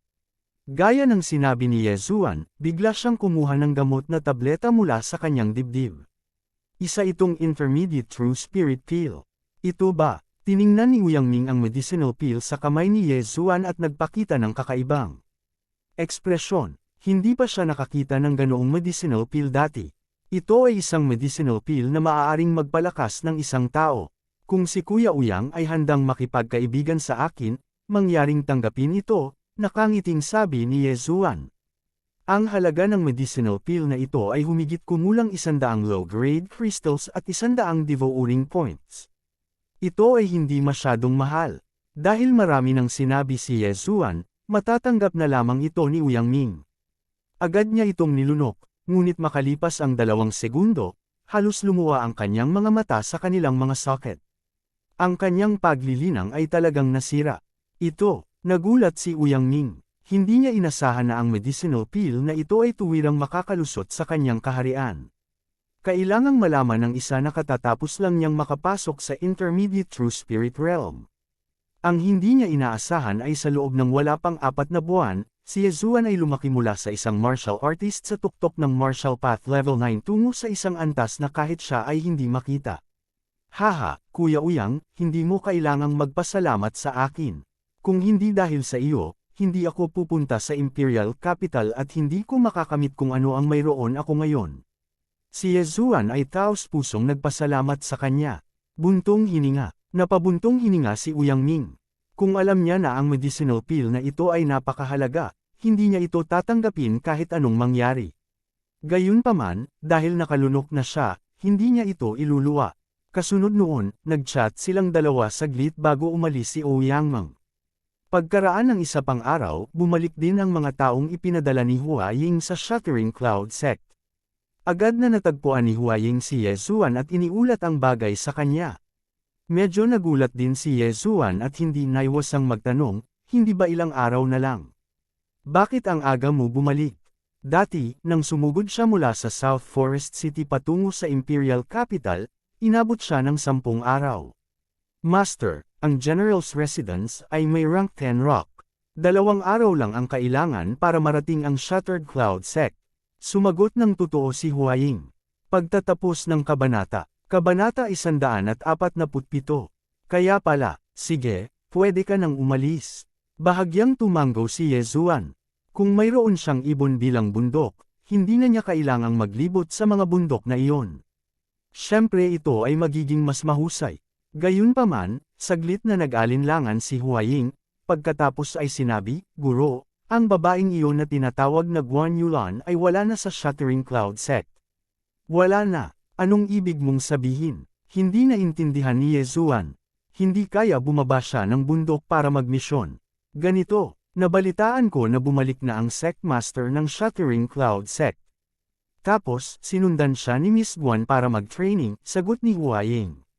Sect Master. Nanlamig ang ekspresyon ni Ye Zuan, pagkatapos ay agad niyang naintindihan. Ang Sect Master na sinasabi ni Huaying ay hindi dapat si Zhou Kang, dahil napatay na niya si Zhou Kang. Sa makatuwid, ang Sect Master na ito ay ang tunay na Sect Master ng Shattering Cloud Sect, isang True Spirit Realm expert. Kung gayon alam mo ba kung saan siya nagpunta sa pagsasanay? Tanong muli ni Ye Zuan. Hindi ko alam pero nag-iwan ng sulat si Miss Guan para sa iyo. Naglabas si Huaying ng sulat mula sa kanyang dibdib, pagkatapos ay umalis. Binuksan ni Ye Zuan ang sulat, at ang pumasok sa kanyang mga mata ay isang linya ng magandang sulat kamay. 4 na salita lang ang nasa linyang ito. Magkita tayo ulit kung gugustuhin ng tadhana. Anong ibig sabihin nito? Mawawala ba siya ng matagal? Kumunot ang noo ni Ye Zuan.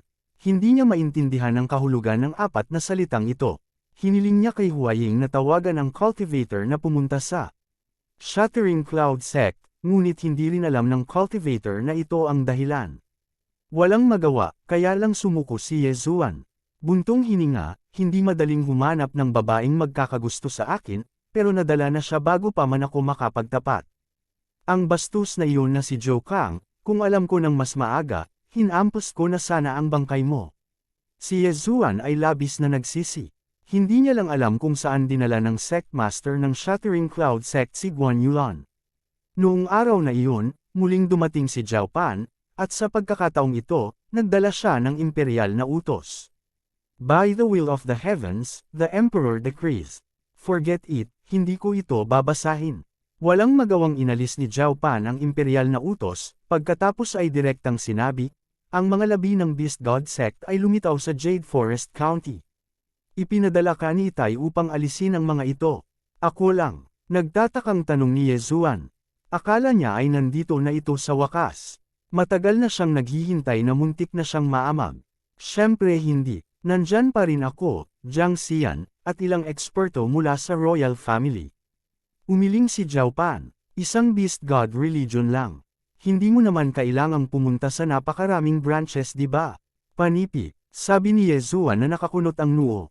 Naalala pa niya ang eksena sa Valley of Corpses.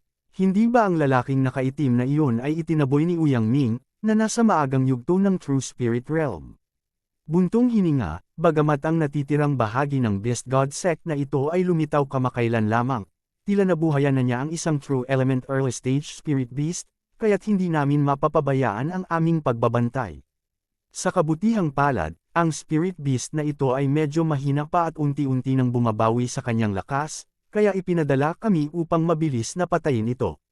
Sagot ni Zhao Pan, isang maagang yugto ng True Energy Stage Spirit Beast. Nang marinig ito, agad na naglabas ng dalawang sinag ng liwanag ang mga mata ni Yezuan. Dati, nilamon niya ang bangkay ng isang middle stage na True Spirit Realm Spirit Beast at nakakuha ng 3,000 devouring point. Ilang puntos ang ibibigay sa kanya ng True Energy Realm Spirit Beast na ito. Gayunpaman, nakatitiyak siyang makakatulong ito sa kanya na makapasok sa True Energy Realm. Fatty bro, kailan tayo aalis? Tanong muli ni Yezuan. Agad na sumagot si Zhao Pan, naghanda na ang iba. Ikaw na ang bahala ngayon. Gayunpaman, pinakamahusay na umalis sa loob ng 2 araw na ito, baka may mangyari na hindi inaasahan. Since that's the case, let's set off now. Nina si Yezuan sa kanyang talino nitong mga ilang araw, kaya diretso siyang tumayo. Haha, I knew it. Ang karamihan ng tropa ay naghihintay na sa atin sa labas ng Imperial City. Tumawa si Zhao Pan at umalis kasama si Yezuan. Master, mag-ingat po kayo. Yumuko si Huaying. Sa Profound Sun Empire, maliban sa imperial na lungsod, mayroong 16 na county. Kung ang isa ay magmadali mula sa imperial na lungsod patungo sa Jade Forest County, aabutin ng hindi bababa sa 10 araw hanggang kalahating buwan. Gayunpaman, ang maharlikang pamilya ay may dalubhasang mga bundok. Nang dumating si Yezuan sa labas ng Imperial City, nagulat din siya. Mula sa malayo, nakita niya ang isang super rock na kasing laki ng isang eroplano. Katulad ito ng nakita niya sa Valley of Corpses. This is specially bred by the royal family. Isa itong spirit beast. 2 araw na lang bago makarating sa Jade Forest County. Lumapit si Zhao Pan at sinabi kay Yezuan, huwag magpalinlang sa laki nito. Sa unang bahagi pa lang ng True Spirit Realm. Kaya ko itong patayin sa isang sampal. Si Yezuan ay sobrang inggit din. Iniisip niya na pagkatapos ng pangyayaring ito, hihiram siya ng isa at babalik sa Lianian City. Sa sandaling ito, mayroon ng ilang figure sa likod ng higanting rock na ito. Maliban kay Jiang Xian, may 3 pang iba. Ang lalaking nasa katanghaliang gulang na iyon ay isa sa mga tiyuhin ko. Nasa True Energy Realm siya. Gayunpaman, hindi siya gagawa ng hakbang sa pagkakataong ito. Sisiguraduhin lamang niya ang ating kaligtasan. Zhao Pan. Pagkatapos niyang magsalita, itinuro niya ang 2 tao sa likod ng nasa katanghaliang gulang na lalaki at sinabing, ang 2 iyon ay mga consecrator ng aming royal family. Pareho silang nasa tuktok ng True Spirit Realm. Tahimik na tumanggo si Yezuan.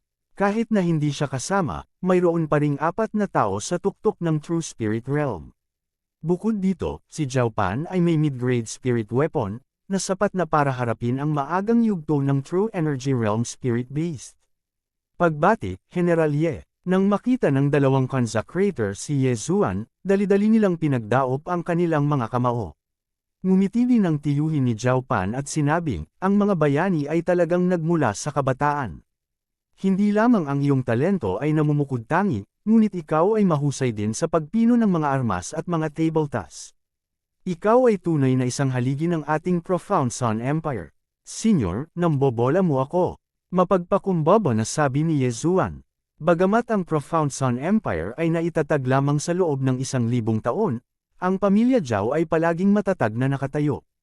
Sa makatuwid, ang pamilya Zhao ang pinakamalaking pamilya sa imperyo. Hindi mayabang o naiinip. Mabuti, ako si Zhao Chunwen. Sa pagkakataong ito, sisiguraduhin ko ang iyong kaligtasan. Tumango ang middle-aged na lalaki at sinabing, bagamat hindi banta ang Spirit Beast, si Ye Zuan at ang dalawa pa ang kinabukasan ng Profound Sun Empire. Walang maaaring mangyari sa kanila. Para kay Jiang Xian, nakumbinsi rin siya ni Ye Zuan. Siya rin ang uminom ng True Energy Pill na ibinigay ni Zhao Pan sa kanya noong nakaraang pagkakataon. Sa sandaling ito, nakarating na siya sa tuktok ng True Spirit Realm. Sige, pumunta ka ng maaga at bumalik ka ng maaga. Umakyat ka na, sabi ni Zhao Chunwen. Parehong tumalon sina Ye Zuan at Zhao Pan sa likod ng Spirit Rock. Pagkatapos, ibinaba ng Spirit Rock ang malalaking pakpak nito at lumipad pataas. Mula nang sumanib si Ye Zuan sa mid-grade 100 Beasts bloodline, nagkaroon siya ng kakaibang pakiramdam sa mga Spirit Beast. Naalala niya na kung itataas niya ang 100 Beasts bloodline sa tuktok, ito ay magiging Beast King bloodline. Sa oras na iyon, magagawa niyang paikop sa kanya ang lahat ng hayop. Gayunpaman, nasa mid-grade bloodline lang siya ngayon. Sa karamihan, naramdaman niya ang mga demonyong hayop. Bukod dito, hindi niya masyadong maramdaman ang mga ito sa malayo. Ito ang nakatagong katangian ng 100 Beasts bloodline. Nagsimulang lumipad ang Spirit Rock patungo sa Jade Forest County. Hindi magtatagal bago ito dumating. Pagkalipas ng 2 araw, lumitaw ang Spirit Rock sa kalangitan sa itaas ng Jade Forest County. Sa sandaling ito, lumilipad ito patungo sa isang mapanganib na lugar sa Jade Forest County, Blackwind Mountain.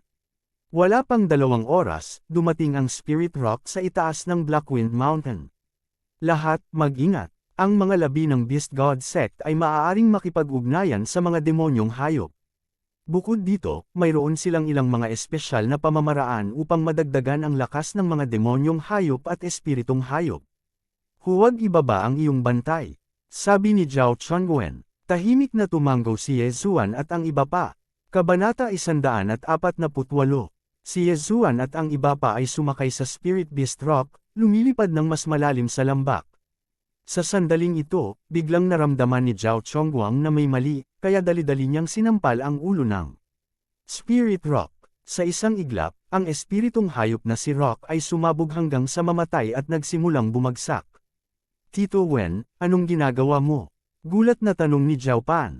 Ito ay nasa ilalim ng kontrol ng isang tao at lumilipad pataas.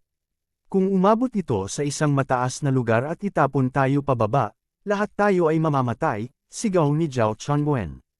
Ang espiritong hayop na nasa ibaba nila ay itinaas niya, kaya pamilyar na pamilyar siya dito. Wala siyang choice kundi kumilos. We're not high from the ground. Everyone hold on tight and jump up when we are about to land, sigaw ni Zhao Chongguang. Sa oras na ito, lahat ay nahuhulog, kaya maaari lamang nilang mahawakan ang mga balahibo ng espiritong hayop na si Rock upang maiwasang matangay ng hangin. Ang espiritong hayop na si Rock ay nahulog pailas, lahat ng nasa likod nito ay nagpipigil ng hininga at nag-concentrate. Nang nasa 30 metro na sila sa ibaba ng lupa, binato nila ng hampas ng palad ang espiritong hayop na si Rock, gamit ang kanilang tunay na espiritu upang pabagalin ang pagbagsak. Bang! Bang! Bang! Ang 6 sa kanila ay patuloy na itinapon ang kanilang tunay na espiritu sa lupa at sa wakas ay ligtas na nakarating.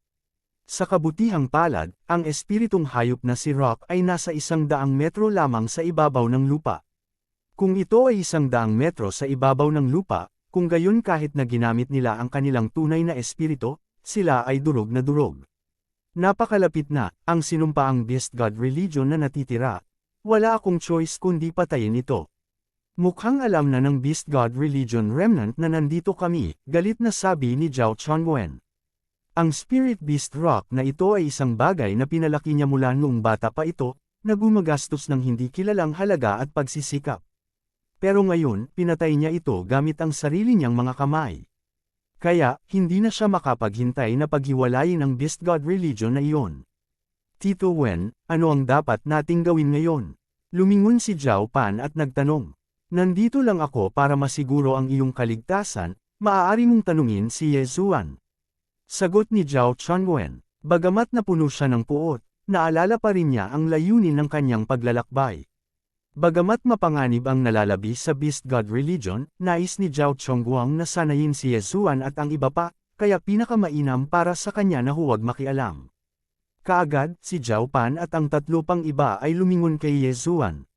Ngayon lang nila natuklasan na walang kahit katiting na alikabok sa katawan ni Ye Zuan.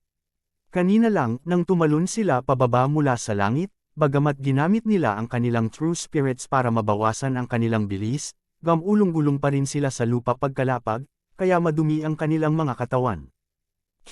Nakasuot pa rin ng puti si Ye Zuan. Pinatunayan nito na ligtas na nakarating si Ye Zuan. Si Ye Zuan, na may bloodline ng intermediate wind-seeking leopard, ay natural na hindi mahuhulog dahil lang sa taas na ito. Sa sandaling ito, nakatingin siya sa isang tiyak na direksyon at nakasimangot. Let's go this way. Dapat nandito ang mga labi. Itinuro ni Ye Zuan ang isang sanggang bahagi ng kalsada sa alas 10. Paano mo nalaman? Nagulat si Zhao Pan. Premonition. Casual na sagot ni Ye Zuan. Matapos iangat ang 100 Beasts bloodline sa intermediate level, magkakaroon ito ng nakatagong katangian, na ang kakayahang makadama ng mga demonyong hayop at espiritong hayop. At sa direksyon na itinuturo ni Ye Zuan, may aura na nagpapalpitate sa kanyang puso. Sa makatuwid, napagpasyahan niya na naroon ang mga labi ng Beast God sect. Tama, ang daan na ito ay patungo sa kailaliman ng Blackwind Mountain. Ang mapa sa aking kamay ay nagpapahiwatig din na ito ang malamang na pagtataguan ng mga labi ng Beast God sect. Si Zhao Chongwen ay naglabas ng isang mapa ng balat ng tupa. Nagulat si Zhao Pan at ang iba pa, ngunit hindi sila nagtanong. Inisip nila na intuition lang iyon ni Ye Zuan.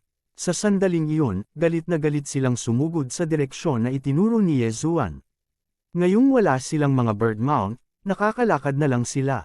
Si Zhao Pan at ang tatlo pa ay nasa tuktok ng True Spirit Realm, at bawat isa sa kanila ay may spirit level martial arts, kaya ang kanilang bilis ay hindi mabagal. Para kay Ye Zuan, hindi siya gumamit ng anumang martial arts. Kung tatakbo siya ng buong lakas, marahil si Zhao Chongwen lang ang makakasabay sa kanya. Pagkaraan ng ilang saglit na pagtakbo, natuklasan nila ang isang malaking grupo ng mga demonyong halimaw sa harapan nila. Mayroong hindi bababa sa 40 sa kanila. Gayunpaman, bago makalapit ang iba, direktang kinuha ni Ye Zuan ang kanyang star-chasing bow. Sa ilang pag-indayog, pinatay niya ang lahat ng mga demonyong hayop.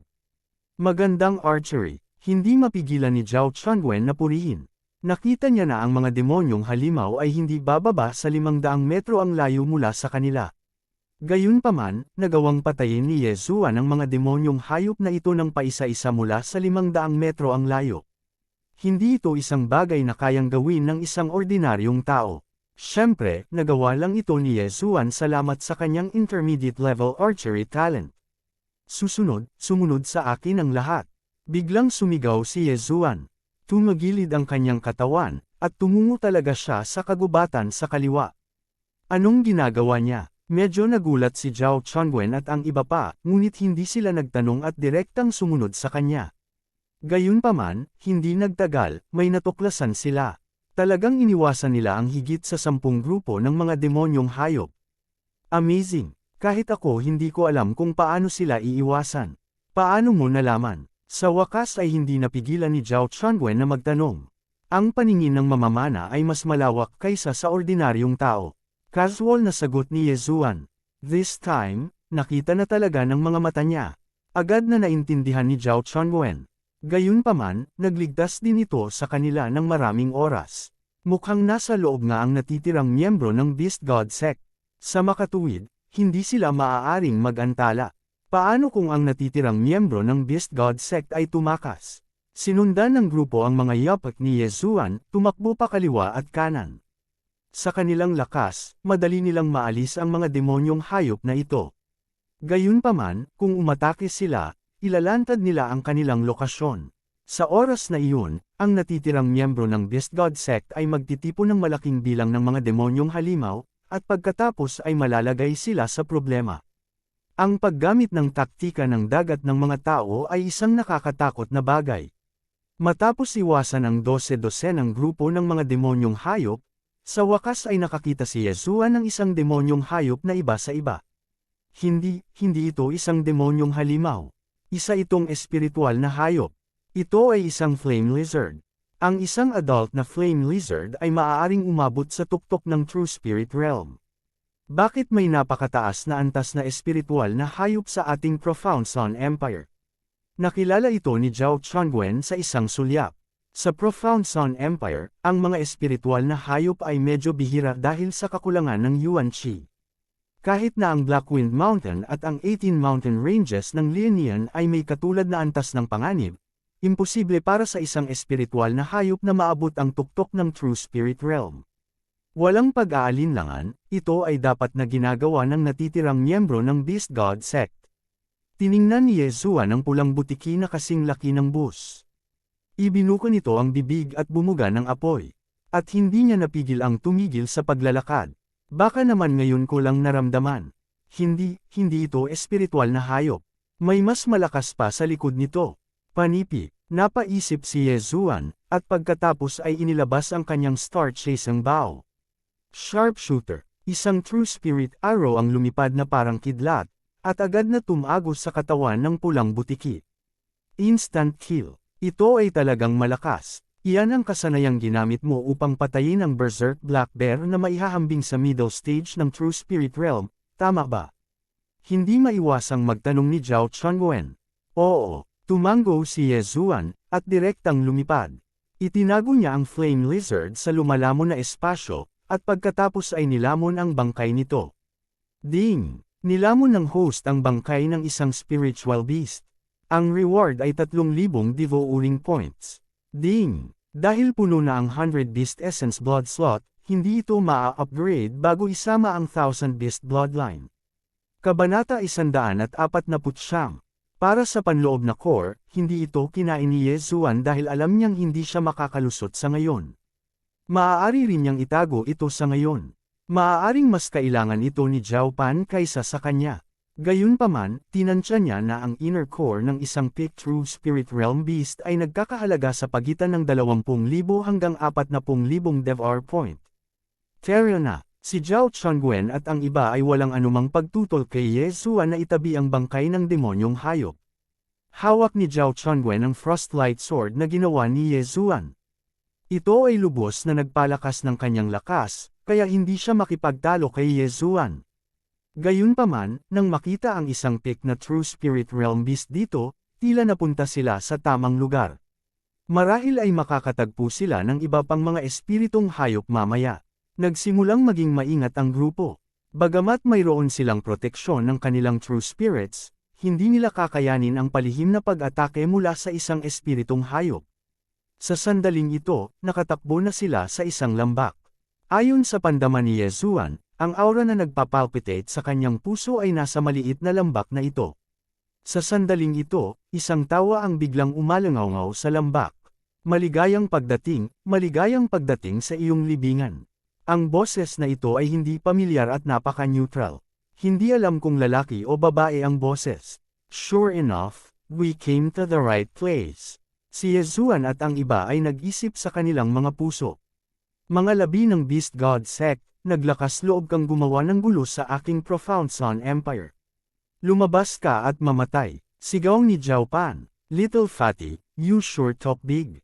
Huwag kang mag-alala, mamamatay kayong lahat dito. Ihahandog ko ang iyong laman at dugo kay Lord Demon Wolf. Hanggat nilalamon niya ang iyong laman at dugo, makakabawi si Lord Demon Wolf sa True Profound Realm. Umalangaw ang boses na ito sa lambak. Nagulat ang lahat nang marinig nila ito. Tunay na malalim na kaharian. Mukhang huli na sila ng isang hakbang. Tulad ng inaasahan, gagaling siya sa pamamagitan ng paglamon ng laman ng tao. Gayunpaman, gusto kong makita kung anong klaseng kakayahan ang mayroon ka para mamatay tayong lahat dito. Nagsalita din si Zhao Chongwen. Sige, dahil gusto mong mamatay ng mabilis, tutuperin ko ang hiling mo. Nang matapos siyang magsalita, umalangaw-ngaw ang mga dagandong mula sa lahat ng direksyon. Pagkatapos, isa-isang lumabas sa madilim na kagubatan ang mga hindi makataong figure. Lahat sila ay mga espiritong hayop. Kaya iisipin na napakaraming spirit beast ang lilito sa parehong oras. Anong kayang kapwa? Iisipin na napakaraming spirit beast ang lilito ng sabay-sabay. Celestial Golden Egg, Scarlet Blaze Lion, Violet Striped Battle Bear, napakaalam ni Zhao Chongwen, at binibigkas niya ang isang serye ng mga pangalan. Sa oras na ito, mayroong higit sa 10 espiritong hayop, at silang lahat ay mukhang napakalakas. Marahil sila ay nasa middle stage o ang peak ng True Spirit Realm. Bukod dito, ang aura ng Purple Striped Battle Bear ay lalong malakas. Maaaring nasa True Energy Realm pa ito. Mabilis na tumingin sa paligid si Yezuan. Sa mga dosenang espiritong hayop, walang demonyong lobo. Sa madaling salita, hindi pa nagpapakita ang demonyong lobo.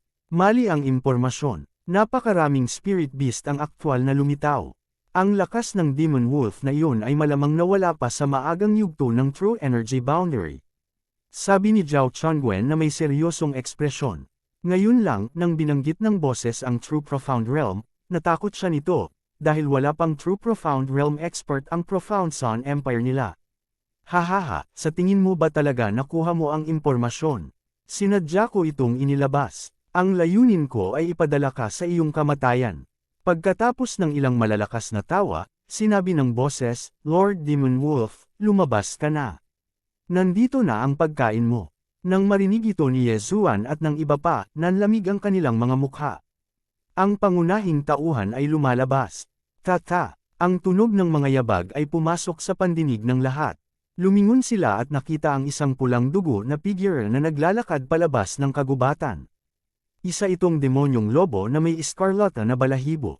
Malaki ang katawan nito, halos maihahambing sa isang tangke. At saka, nasugatan talaga ito.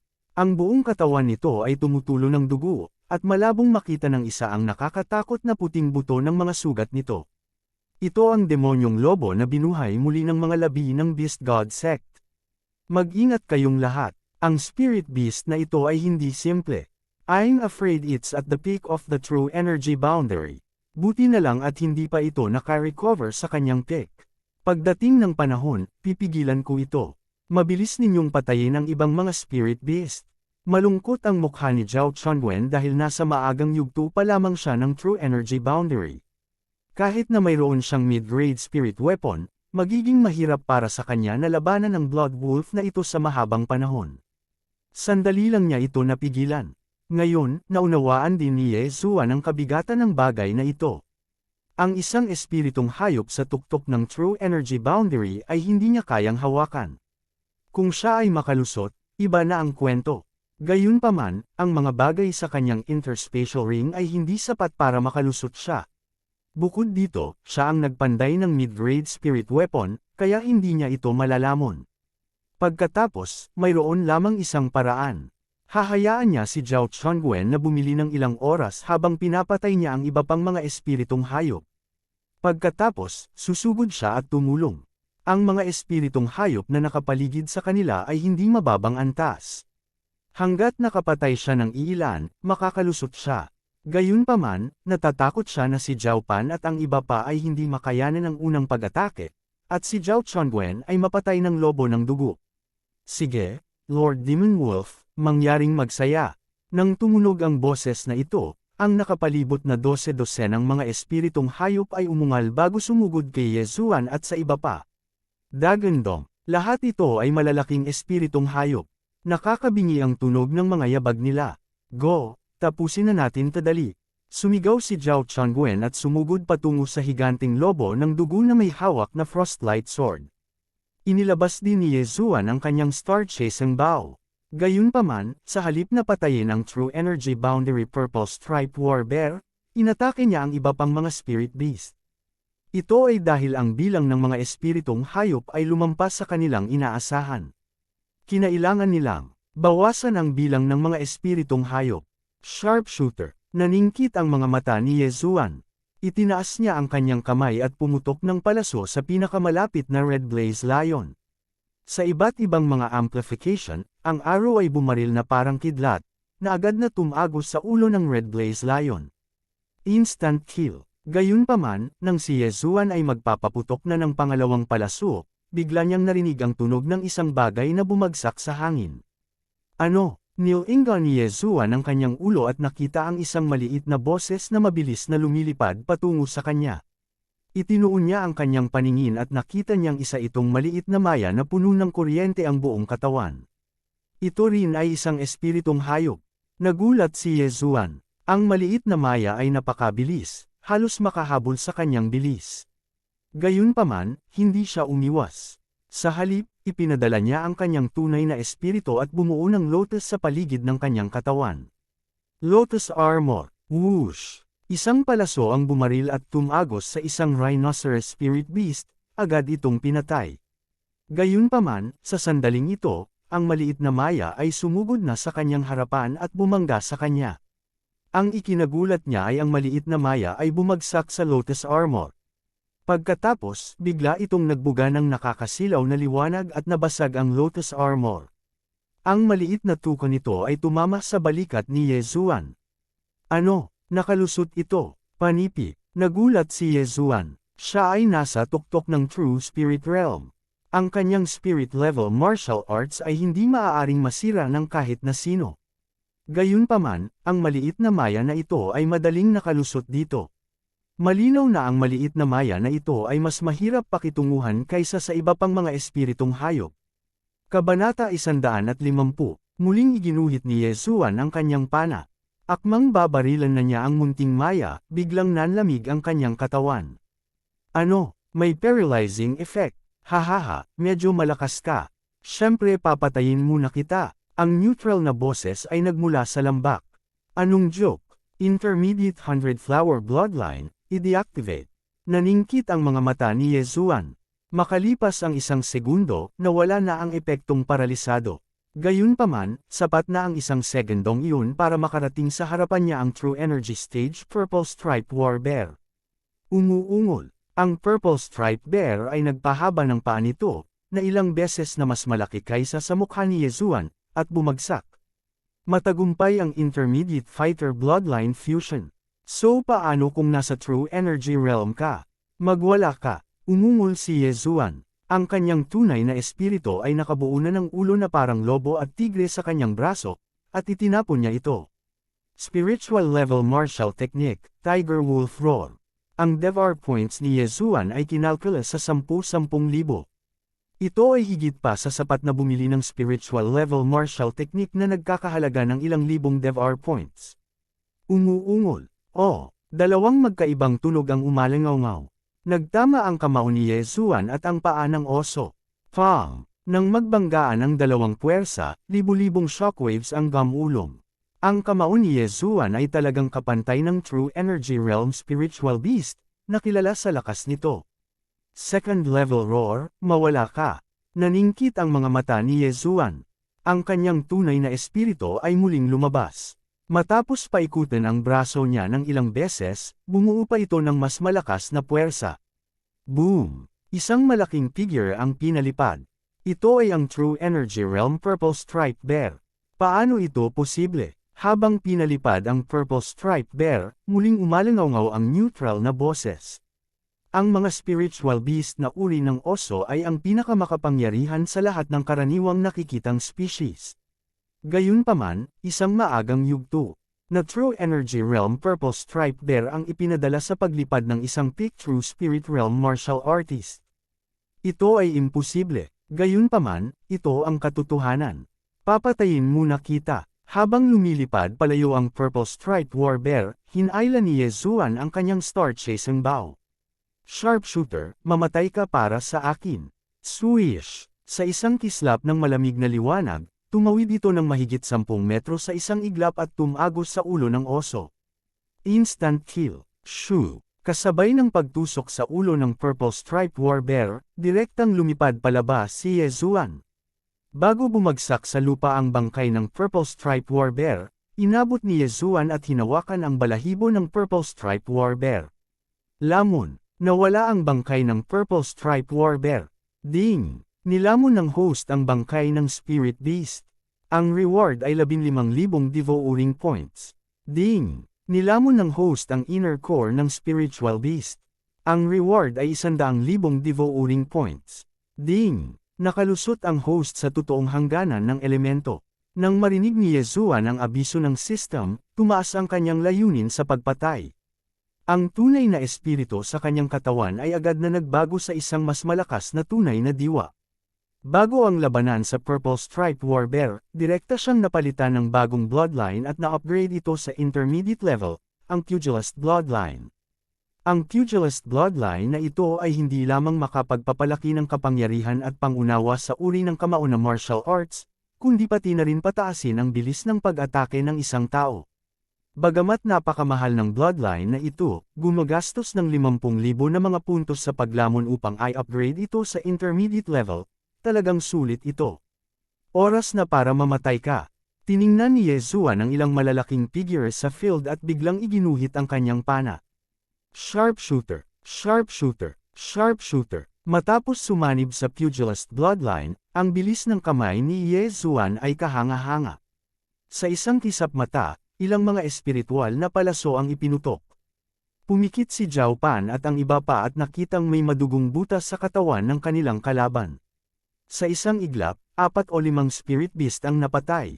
Sa oras na ito, 3 Spirit Beast na lang at ang pulang dugo na lobo ang natira. Hindi, may isa pa. Zizi, isang malutong na tunog ang pumasok sa tainga ni Yezuan. Kaagad pagkatapos, nakaramdam si Yezuan ng kirot sa kanyang dibdib. Tinutukan na naman siya ng munting maya.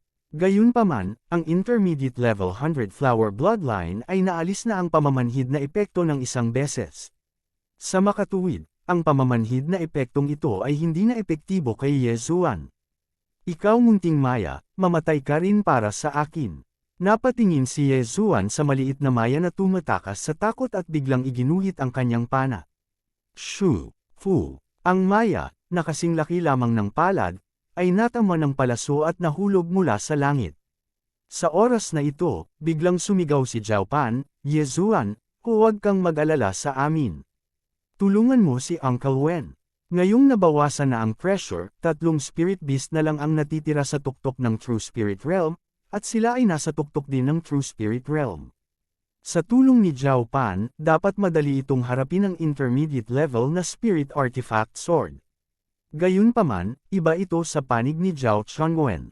Laminggalinga si Yezuan sa paligid at nakita si Zhao Chongwen na nakikipaglaban sa pulang dugong lobo. Nagkataon, sa oras na ito, ang Blood Wolf ay sumuntok at nagpatamba kay Zhao Chongwen. Pagkatapos, sa isang kagat, kinagat nito ang kanang braso ni Zhao Chongwen. Hindi maganda. Nang makita ang eksenang ito, nagbago ang ekspresyon ni Yezuan. Kinagat ang kanang braso ni Zhao Chongwen. Pagkatapos, ang kanyang ulo ang susunod. Ang pulang dugong lobo ay hindi nilamon ang kanang braso. Sa halip, iniluwa nito ito sa gilid at ibinuka ang bibig, handang kagatin ang ulo ni Zhao Chongwen. Sa oras na ito, shoo! Fu! Nawala ang tunog ng palasong tumutusok sa hangin. Ang mabilis na kidlat na palaso ay direktang tumagos sa katawan ng pulang dugo na lobo. Ang gana ng dugong pulang lobo ay naputol, tulad ng inaasahan sa isang Spirit Beast sa tuktok ng True Element Realm. Hindi ito napasok ng may great precision. Nagulat si Yezuan. Gayunpaman, hindi siya nang ahas na maging pabaya. Mabilis siyang lumipad at pumutok ng ilang pana ng sabay. Bagamat ang lubhang matalim na 100 Steps Piercer ay hindi tumagos sa katawan ng Blood Giant Wolf, nagawa pa rin itong saktan ito. Sa makatuwid, mayroon pa ring lakas si Yezuan na lumaban. Shoo! Shoo! Shoo! Ang tunog ng mga palaso na tumutusok sa hangin ay narinig. Bago pa makareact ang pulang dugong lobo, binaril ito ng ilang beses. Gayunpaman, matalino itong umiwas sa mahahalagang bahagi nito at hindi agad napatay. Galit na galit ang pulang dugong lobo. Kakain na sana ito nang harangin ito ni Yezuan. Pagkatapos, binago nito ang target at sinunggaban si Yezuan. Yezuan, tumakbo ka! Sigaw ni Zhao Changwen. Gayunpaman, mukhang hindi siya narinig ni Yezuan.